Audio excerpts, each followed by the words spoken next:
Hello my dear friends. एक बिहारी सब पे भारी परिवार में यूपीएससी सिविल सर्विस एग्जामिनेशन के honest and successful exam based preparation के लिए जो हमने मैराथन क्लास शुरू की है उनके स्किल डेवलपमेंट पार्ट में मैं आपका वेलकम करता हूं। आज मकर संक्रांति है माय फ्रेंड्स, तो आप सभी को मकर संक्रांति की बहुत सारी बधाइयाँ। आज हम लोग प्रीलिम्स स्किल पर बातें करने वाले हैं। इस क्लास में आप जानते हैं कि हम लोग सीख रहे हैं कि प्रीलिम्स का जो आपका एग्ज़ाम है पेपर 1 जीएस का, उसमें आप क्वेश्चंस को सॉल्व करेंगे कैसे। देखिए, अगर आप प्रीवियस ईयर्स क्वेश्चंस को देखेंगे तो आप समझ पाएंगे कि सिर्फ पढ़ने से बातें नहीं बनने वाली हमारी, क्योंकि यूपीएससी जानता है अच्छे से कि बुक्स में क्या दिया हुआ है।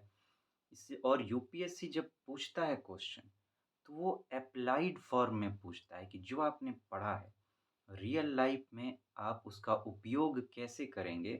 प्रैक्टिकल एप्लीकेशन के बेस पर क्वेश्चन वो पूछता है, क्योंकि जब वो आपको सिविल सर्वेंट बनाएगा तो आपने जो भी सीखा पढ़ा है उसका आपको उपयोग ही करना है सरकार का काम करने के लिए, लोगों के वेलफेयर के लिए आपको उसी का प्रयोग करना है। तो वो ऐसे ही क्वेश्चंस की डिज़ाइनिंग करता है, वही सारे क्वालिटीज़ आप में चेक करने के लिए। अगर बिना स्किल डेवलपमेंट किए आप इस एग्ज़ाम में बैठेंगे, तो ये बैठने से पहले ही अपने हार को डिक्लेयर करना होगा कि मैं यहाँ हारने आया हूँ या आई हूँ। ये मोस्ट इम्पॉर्टेंट पार्ट मुझे लगता है जो स्टूडेंट्स मिस कर जाते हैं। पढ़ने से कहीं ज़्यादा ज़रूरत इस एग्ज़ाम के लिए आपको स्किल डेवलपमेंट करने की है। अभी हम लोग प्रीलिम्स में सब्जेक्ट स्पेसिफिक, आप जानते हैं कि हम लोग क्वेश्चंस लेकर उस पे स्किल डेवलपमेंट करने की कोशिश कर रहे हैं, ताकि जब एग्ज़ाम में उस सब्जेक्ट से रिलेटेड क्वेश्चन सामने आए तो दिमाग पहले से तैयार हो उसके लिए कि इस सब्जेक्ट पर यूपीएससी ऐसे-ऐसे क्वेश्चंस पूछता है। मैंने इसे प्रैक्टिस किया है और किस क्वेश्चन को कैसे सॉल्व करना है इसकी स्किल मैंने सीख रखी है। तो वहाँ पे मिक्सअप होंगे क्वेश्चंस, लेकिन जैसे ही उस सब्जेक्ट का क्वेश्चन आपके सामने आएगा, आपका दिमाग बिल्कुल रेडी रहेगा कि इसके लिए स्पेसिफिकली इस टेक्निक की ज़रूरत पड़ेगी। अगर आप मिक्सअप करके चीज़ों को सीखेंगे, तो फिर गड्डम-गड हो जाएगा, कोई आप प्रॉपर प्रोजेक्ट या प्लान नहीं कर पाएँगे उस पर। तो अभी हम लोग इकोनॉमिक्स पर बात कर रहे हैं फ्रेंड्स, जिसमें मैं पिछले 5 साल के क्वेश्चंस लेकर बातें कर रहा हूँ, जिसमें हमने 2019 के क्वेश्चंस को लेकर शुरुआत की है। तो आइए नेक्स्ट क्वेश्चन पर चलते हैं। देखेंगे कि कैसे क्वेश्चन को सॉल्व किया जाए। आप ध्यान से देखें, 3 बातें मैं कहता हूँ क्वेश्चन सॉल्व करने के लिए। सबसे पहले कि क्वेश्चन को पढ़ने की आपकी का तरीका क्या होना चाहिए, आपकी स्पीड क्या होनी चाहिए और आपका फ्लो कैसा होना चाहिए, कहाँ पे ब्रेक लेना है। मतलब उसको इस तरह से पढ़ना है कि चीज़ें बिल्कुल आपके समझ में आ जाए। इस क्वेश्चन सॉल्विंग का मेन टास्क जो है वो समझना है। 50% समझना, 50% सॉल्व करना। पहले समझना चीज़ों को और फिर उस पर सोचना। जैसे ही आप सोचेंगे, किस तरह से सोचेंगे उसकी बात होगी। किस तरह से आप सोचेंगे, जैसे ही आप सोच लेंगे उस तरीके से आप आंसर तक पहुँच जाएँगे, और ये 2 काम आपको इसमें करने हैं। आइए फ्रेंड्स शुरू करते हैं। देखते हैं कि यूपीएससी का माइंड कैसा है, वही हम लोग को समझना है अल्टीमेटली। यूपीएससी किस माइंड से क्वेश्चन को फ्रेम करता है और फिर उस माइंड के अकॉर्डिंग हम सोचें कैसे। The the money multiplier in an economy increases with which one of the following. कहाँ पे ब्रेक लेना है इस बात का ध्यान रखिएगा।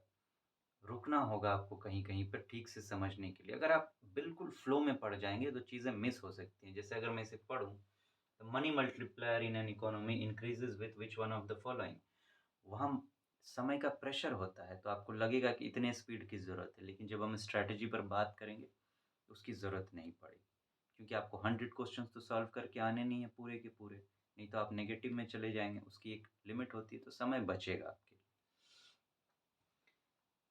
ये क्वेश्चन क्या कह रहा है कि मनी मल्टीप्लायर, कि इकोनॉमी में मनी मतलब मनी मल्टीप्लाई हो रहा है, बढ़ रहा है, increases with which one of the following. तो मनी मल्टीप्लायर जो है, जो मनी का मल्टीपल होना है, ये बढ़ता है, कह रहा है ये बढ़ता है, किससे बढ़ेगा? क्या इन चार ऑप्शंस दिए हुए, इन चार ऑप्शंस में से ऐसा कौन सा ऑप्शन है जैसे जो करने से मनी मल्टीप्लाई होगा? हो सकता है आपने मनी मल्टीप्लाई होने के बारे में ना पढ़ा कि मनी मल्टीप्लायर क्या है, और स्किल डेवलपमेंट का काम है कि जो आपने पढ़ा है उसे अच्छे से सॉल्व कराना, सही सॉल्व कराना, और जो आपने नहीं पढ़ा है और आपको नहीं आता है तो वहाँ से आपके लिए रास्ता ढूँढ के निकालना। तो मान लेते हैं आपने इसको नहीं पढ़ा है, मनी मल्टीप्लायर क्या होता है, लेकिन मनी क्या होता है ये तो आप समझते हैं, मल्टीप्लाई क्या होता है ये तो आप समझते हैं। देखिए चीज़ों को कैसे कहाँ-कहाँ से देखना होगा। तो इस शब्द के आधार पर लेते हैं कि मनी मल्टीप्लाई हो रहा है, ठीक? और पूछ रहा है कि ये जो मनी का मल्टीप्लिकेशन है, ये बढ़ेगा कैसे? कैसे बढ़ेगा? इसमें से कौन ऐसा चीज़ करना होगा जिससे ये बढ़ेगा? आइए ज़रा ऑप्शंस को पढ़ते हैं। पहला क्या है? Increase in the cash reserve ratio, कि सीआरआर इसको कहा जाता है, कैश रिज़र्व रेशियो बढ़ गया। अगर कैश रिज़र्व रेशियो बढ़ता है, तो क्या ऐसा होता है? मान लेते हैं कि सीआरआर आपने नहीं पढ़ा है। दूसरा, increase in the banking habit of the population, कि जो पॉपुलेशन है उनमें बैंकिंग का आदत बढ़ाओ, क्या इससे होगा? C, increase in the statutory liquidity ratio, increase in the population of the country. ये कैश रिजर्व रेशियो और स्टैट्यूटरी लिक्विडिटी रेशियो जो है, ये इकोनॉमिक टर्म्स हैं। अगर आपने पढ़ रखा है इसको, तब तो बड़े आसानी से ये हो जाएगा कि इसकी वजह से होना है या नहीं। लेकिन अभी मैं पहले इसी पर बात नहीं कर रहा हूँ, ठीक? मान लेते हैं कि ये दोनों टर्म आपको नहीं पता। अब ज़रा इन दोनों पर आते हैं, ठीक? Increase in the banking habit of the population, कि लोगों में बैंकिंग की आदत ज़्यादा बढ़ाओ। अब आप मुझे बताइए कि अगर लोगों में बैंकिंग की आदत ज़्यादा बढ़ा दी जाएगी तो क्या होगा? लोग ज़्यादा से ज़्यादा बैंक में जाएँगे, ज़्यादा से ज़्यादा मनी वहाँ डिपॉज़िट करेंगे, बैंक में ज़्यादा से ज़्यादा पैसा भरेंगे। जब बैंक में पैसा ज़्यादा से ज़्यादा जाएगा तो बैंक करती क्या है पैसे का? उस पैसे से सबको लोन देती है, मार्केट तो फिर वो पैसा मार्केट में आता है। तो मनी, आप कहिए कि इससे मनी मल्टीप्लाई होगा कि नहीं? बैंक के पास ज़्यादा पैसा गया, बैंक ने वो पैसा मार्केट में लोन पे दिया, उस लोन से अब प्रोडक्शन हो रहा है, नौकरियाँ मिल रही हैं, तो फिर लोगों के पास वो जो सामान बन रहा है, प्रोडक्शन हो रहा है, सामान बन रहा है, अब उस सामान से और उसमें नौकरियाँ भी मिल रही है जो प्रोडक्शन कर रहा होगा, तो अब वो सामान बिकेगा, पैसे आएँगे, फिर लोगों के पास पैसे आएँगे जिनको नौकरियाँ मिली, फिर उनको जो नौकरियाँ मिली, फिर वो आके अपने पैसे को बैंक में जमा करेंगे। तो फिर ये जो बैंक है और से ज़्यादा लोन देगा। तो एक मनी कितने मनी को क्रिएट कर रहा है, मल्टीप्लाई कर रहा है, आप देख रहे हैं चीज़ों को। तो क्या आपको लगता है कि अगर लोगों में बैंकिंग की आदत ज़्यादा डाली जाएगी पॉपुलेशन में, तो क्या इससे मनी मल्टीप्लाई हो रहा है कि नहीं हो रहा है? अगर आप ऐसे सोचेंगे, तो हो रहा है ना? देखिए यही होता है प्रैक्टिकल लाइफ़ से उसको जोड़ के देखना, कि हम नॉर्मल लाइफ़ में मान लेते हैं बैंक जाते हैं, तो ऐसे-ऐसे चीज़ें करते हैं और ऐसे-ऐसे चीज़ें होती हैं। तो साइकिल को ज़रा सोचने की कोशिश कीजिए। हम लोग इस पर जल्दी ऐसे सोचते नहीं हैं। हाँ, बैंक में गए, उसको डिपॉज़िट कर दिया, अब वो हमारे काम आ रही है, बस यहाँ तक हम सोचते हैं। लेकिन अगर इसको आप बढ़ाएँगे, इस कॉन्टेक्स्ट में सोचेंगे कि इससे मनी मल्टीप्लाई हो रहा है कि नहीं। यही होता है पढ़े हुए चीज़ों को रियल लाइफ़ में देखना। तो आप सोचेंगे कि हाँ, इससे तो हो रहा है। अब इसमें से आपको कितना आंसर ढूँढना है, आप ये बताइए? एक ही आंसर ढूँढना है ना? तो अगर ये मनी को मल्टीप्लाई कर रहा है, तो क्या ये आपका आंसर नहीं हो जाएगा?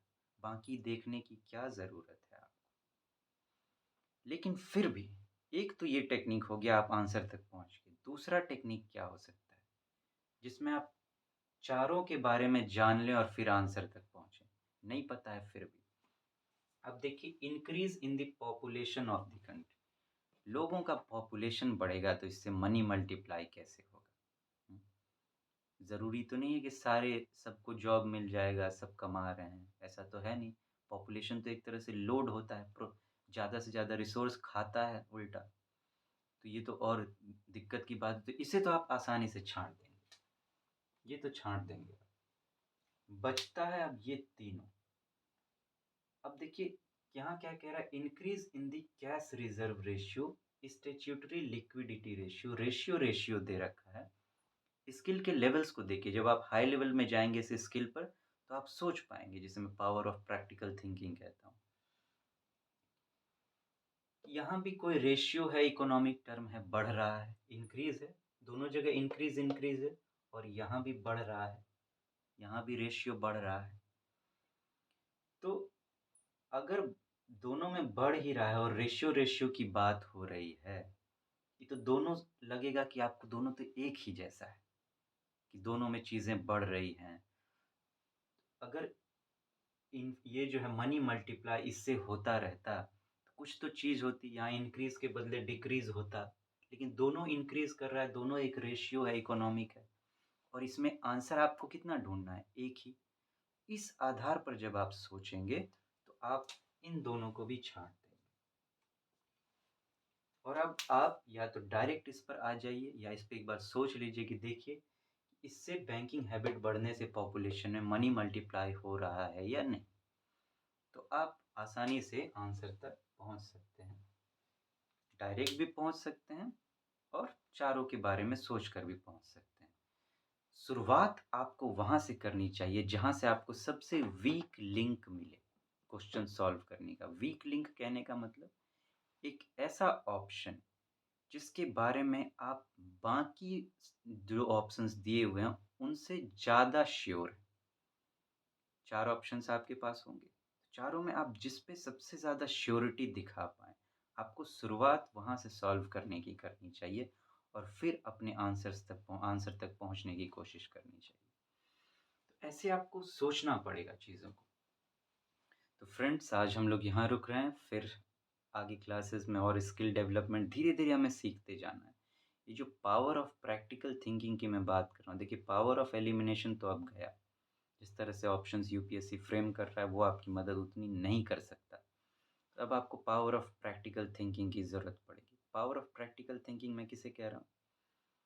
कि जो आप पढ़ते हैं वो रियल लाइफ में अप्लाई कैसे होता है, इस चीज़ को समझना। आपको स्टडी का पैटर्न भी ऐसे करना पड़ेगा और कम से कम स्किल डेवलपमेंट तो ऐसे करना ही पड़ेगा। तभी आप जाके क्वेश्चन सॉल्व कर पाएँगे, क्योंकि अब जिस तरह से यूपीएससी ऑप्शंस को फ्रेम कर रहा है, वो क्या लिखता है ओनली 1, ओनली 2, ऑल 3, नन। तो आपको सारे स्टेटमेंट पर सोचना पड़ेगा। अब पावर ऑफ एलिमिनेशन जैसा नहीं कि आप एक स्टेटमेंट आपने पकड़ लिया, उसके बारे में नहीं पता है या पता है तो उसको लेके आप बाकी ऑप्शंस को छाँट देंगे। अब वो छँटनी वाला उसने हटा ही दिया है यूपीएससी। तो आपको ऐसे करना पड़ेगा। तो फ्रेंड्स फिर मिलते हैं। Thank you so much. Take very good care of yourself. See you soon. Thank you.